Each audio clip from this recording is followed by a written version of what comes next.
अगर युद्ध ऐसे ही चलता रहा तो फिर ट्रंप का चीन दौरा मुश्किल में पड़ जाएगा। लेकिन ट्रंप यह चाहते हैं कि वो चीन को मैसेज दें कि देखो मैं तुम्हारे पास आने को तैयार हूं। क्यों? उसकी भी वजह है। देखिए, कयास लगाए जा रहे हैं कि 14 मई से पहले ट्रंप युद्ध खत्म करना चाहते हैं किसी भी हाल में। लेकिन फिर सवाल आएगा कि ऐसा होगा कैसे? क्या ट्रंप सीजफायर कराकर चीन के दौरे पर जाएंगे या फिर ईरान पर कोई बहुत बड़ा हमला करके युद्ध को कुछ दिनों में निपटा देंगे?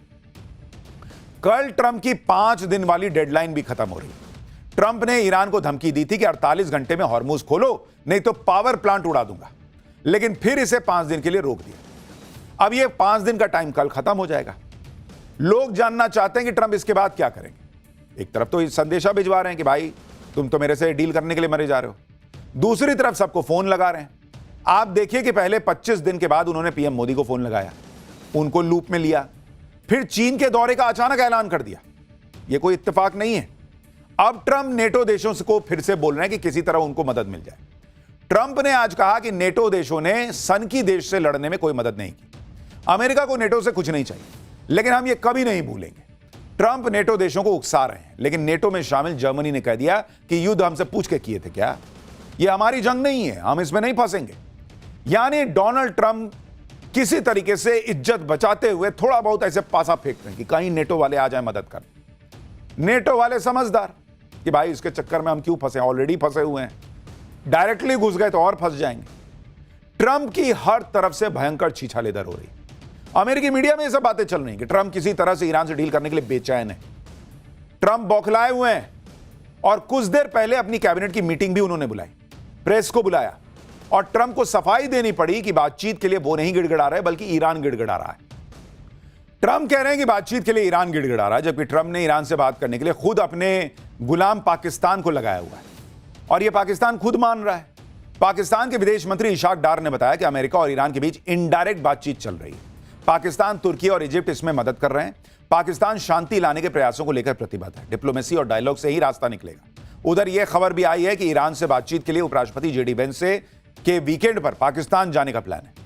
खबर इसलिए भी अहम है क्योंकि इससे पहले बातचीत में ट्रंप के करीबी दोस्त विटकॉफ और उनके दामाद जेरेड कुशनर ईरान से बातचीत करेंगे, यह खबर आई थी। लेकिन ईरान ने इन दोनों पर भरोसा ही नहीं जताया।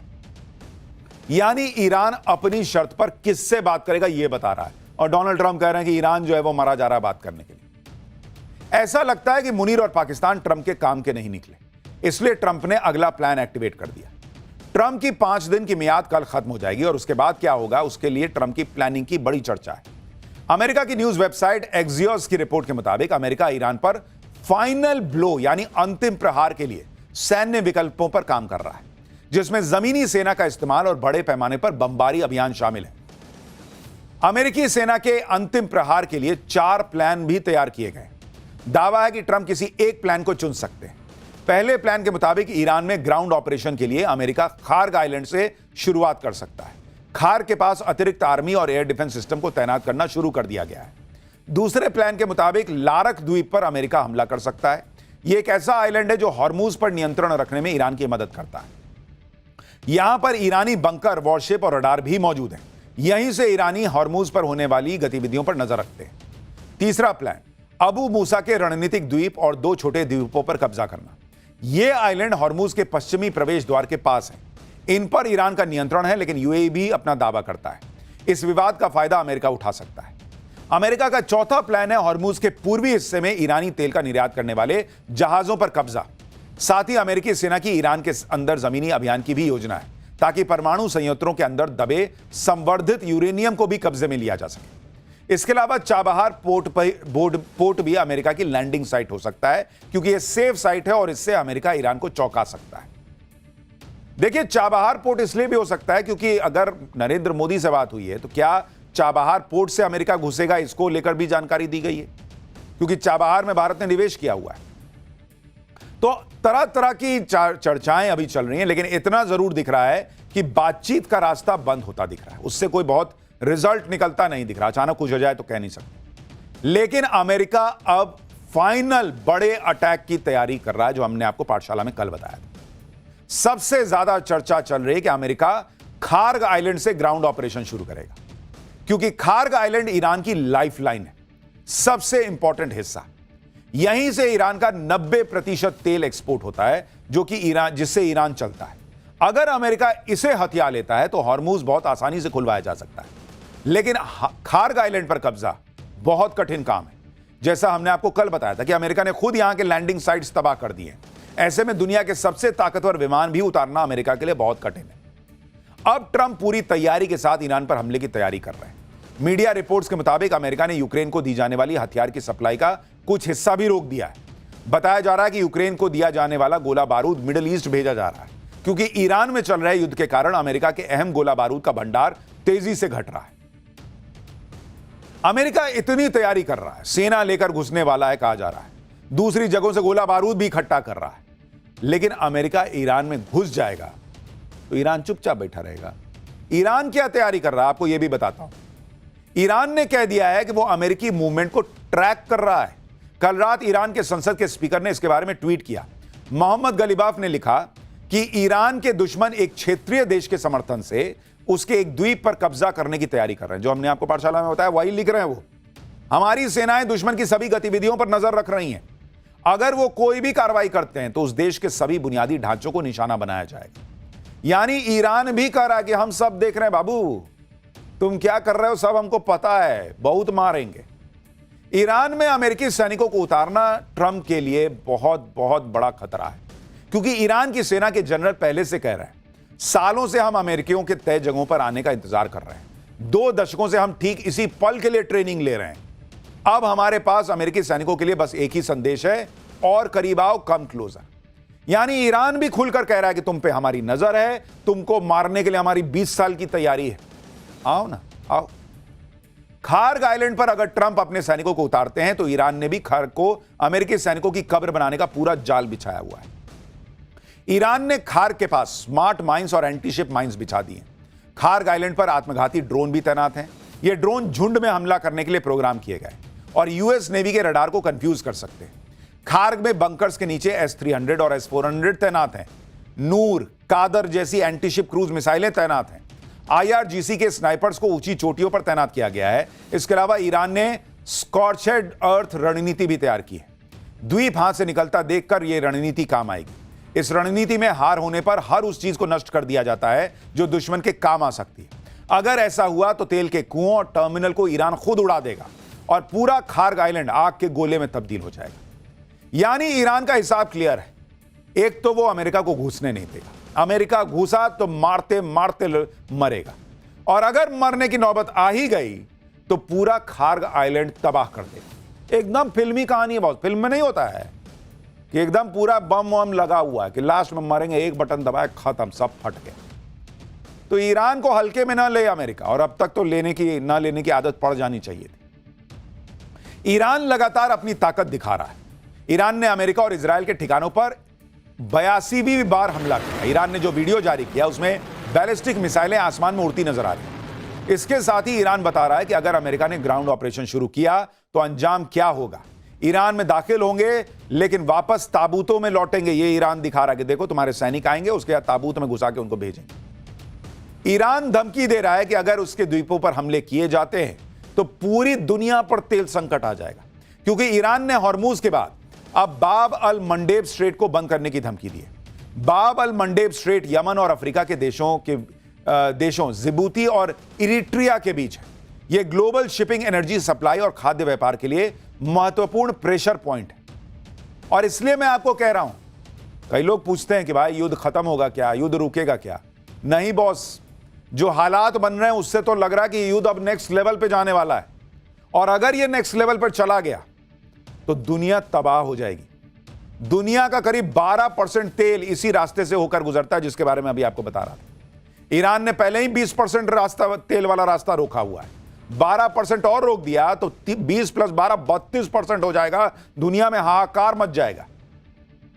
वैसे तो बाब अल मंडेब स्ट्रेट ईरान की पहुंच से बहुत दूर है, लेकिन ईरान बाब अल मंडेब बंद करने का दावा इसलिए कर रहा है क्योंकि यह यमन से जुड़ा हुआ है, और यमन के इस इलाके में उन हूती विद्रोहियों का कब्जा है जो सीधे तौर पर ईरान के साथ खड़े। अब तक ईरान ने हूती विद्रोहियों को युद्ध के मैदान में नहीं उतारा है।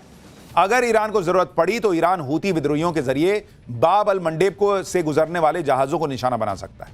यानी हार्मूज को खुलवाने के लिए ईरान पर सेना उतारने का प्लान बना रहे ट्रंप हार्मूज के साथ तेल का एक और रास्ता बंद करवा सकते हैं। मैं कह रहा हूं ना, ये आदमी जितना हाथ पैर मार रहा है डोनाल्ड ट्रंप, ये उतना रायता फैला रहा है। नहीं होता है कि आप नशे में एक तरफ प्लेट गिरा दिए, एक तरफ बर्तन गिरा दिए, एक तरफ गिलास गिरा, इससे संभल ही नहीं रहा भाई। तुम माफ करो भाई, तुम जीत गए, हम मान गए वाली स्थिति। एक खुलवाने जाओगे, दूसरा बंद करवा दोगे, दोनों पता चला बंद हो गए। आप देखिए कि अभी हॉर्मुज स्ट्रेट बंद है और सैकड़ों शिप समंदर में खड़ी हैं। ईरान की मीडिया एजेंसी ने वीडियो जारी किया जिसमें रात के अंधेरे में ओमान की खाड़ी में लाइन से शिप खड़ी हैं। बताया जा रहा है कि अरब की खाड़ी में 686 जहाज मौजूद हैं, जिसमें से करीब 400 जहाज ओमान की खाड़ी में।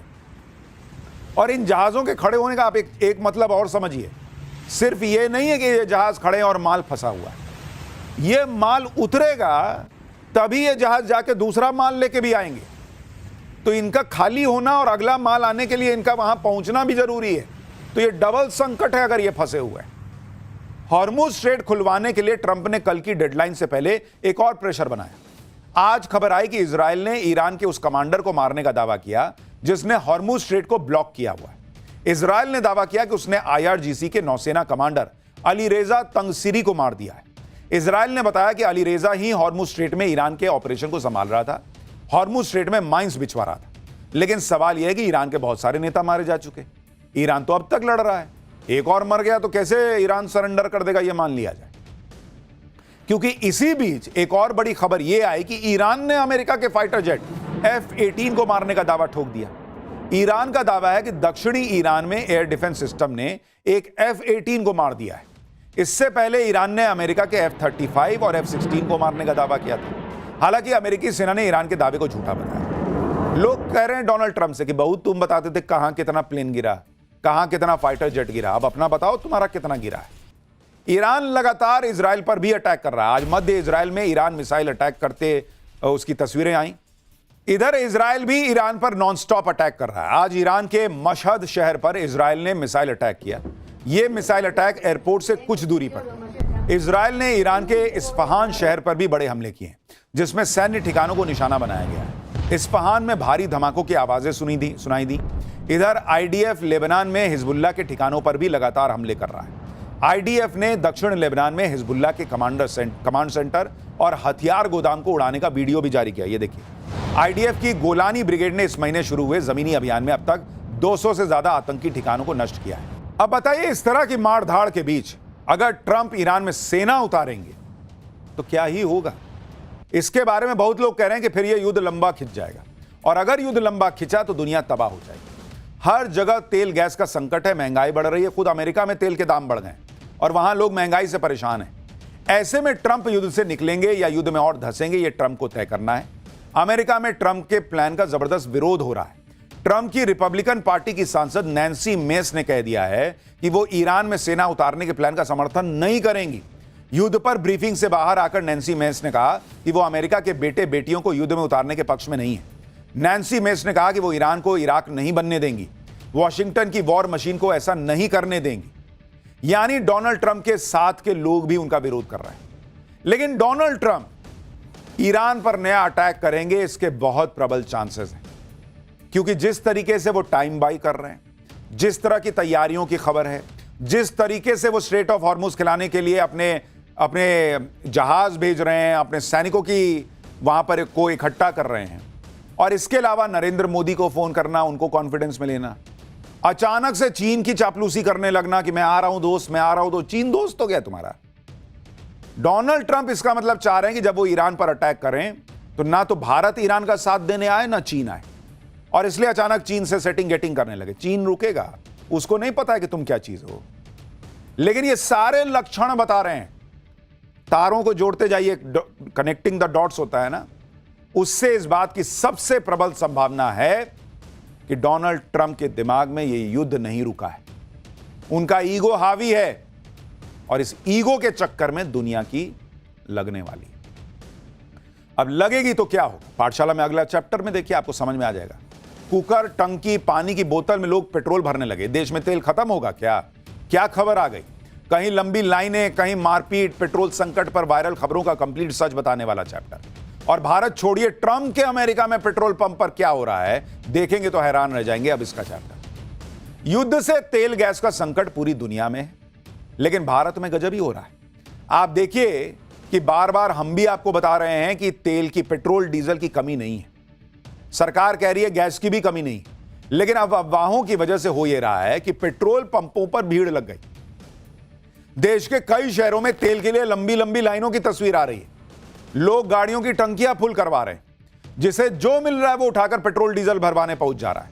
कोई तो पानी की टंकी लेके पहुंच गया भाई, कोई कुकर और कोई पानी की बोतलों में तेल भरवा रहा है, कुकर में बॉस। बताइए, पेट्रोल के लिए पेट्रोल पंप पर लड़ाइयां हो रही हैं, लाइनों में लोग अपनी बारी के लिए एक दूसरे से लड़ जा रहे हैं। कुल मिलाकर भयंकर अफरा तफरी पेट्रोल डीजल के लिए मची हुई। लेकिन इन सब के बीच सवाल यह है कि क्या सही में पेट्रोल डीजल खत्म होने वाला है या नहीं, या ये अफवाहें फैलाई जा रही हैं? क्या देश में पेट्रोलियम रिजर्व कुछ ही दिन का है, या पेट्रोल के नाम पर पॉलिटिक्स हो रही है? तेल का संकट नहीं है तो पब्लिक बेचैन क्यों है? सरकार भले कहे कि हमारे पास तेल की कोई कमी नहीं, लेकिन जो तस्वीरें आ रही हैं वो लोगों के बीच पैनिक और ज्यादा क्रिएट कर रही हैं। जो अफवाह फैला रहे हैं उनके खिलाफ एक्शन क्यों नहीं लिया जा रहा? क्या पेट्रोल और डीजल के मुद्दे पर मामला हाथ से निकलता जा रहा है? क्या ईरान युद्ध की वजह से भारत में भयंकर तेल संकट आने वाला है, नहीं आने वाला? आज उस सब के बारे में पूरे फैक्ट्स के साथ आपको बताऊंगा। लेकिन अचानक पेट्रोल डीजल के लिए क्या होने लगा है देश में, उसकी एक झलक देखिए।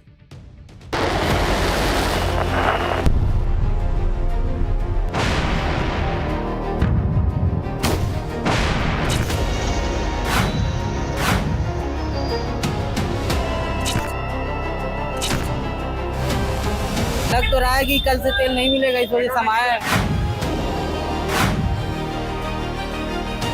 पैनिक बाइंग हुई है, उसके बाद पेट्रोल पंप्स पे जो पेट्रोल या डीजल की जो सप्लाईज है वो खत्म हुई हैं। फेसबुक पे घबराने की बात है, बाकी ऐसी कुछ बात नहीं है, सब कुछ एकदम नॉर्मल है। कोई दिक्कत नहीं है, जब आते तो तुरंत मिलता है। भाजपा सरकार में लाइन के सिवा मिला क्या? ये है जो ये परेशानी आ रही है, इसकी तैयारी भाजपा ने क्या की थी? कुछ लोग हैं जो अफवाह फैला करके माहौल खराब करना चाहते हैं, कुछ लोग हैं अव्यवस्था पैदा करने का प्रयास कर रहे हैं।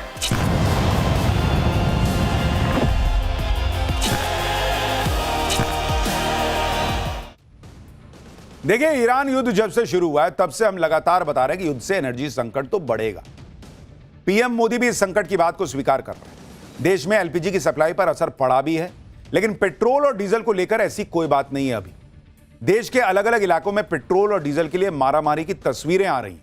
पेट्रोल पंप पर पेट्रोल और डीजल के लिए लोगों की भीड़ लगने लगी। पेट्रोल के साथ एलपीजी यानी रसोई गैस सिलेंडर के लिए भी लोगों की लाइनें लग रही हैं। सरकार के भरोसा देने के बाद भी पब्लिक जो है वो परेशान होती दिख रही है। 10 तस्वीरों से आपको ये लग रहा होगा कि देश में पेट्रोल और रसोई गैस की भारी किल्लत अचानक हो गई, स्पेशली पेट्रोल डीजल की। ऐसा लग रहा है जैसे कल ही खत्म हो जाए, और इस पर जमकर पॉलिटिक्स भी शुरू हो गई।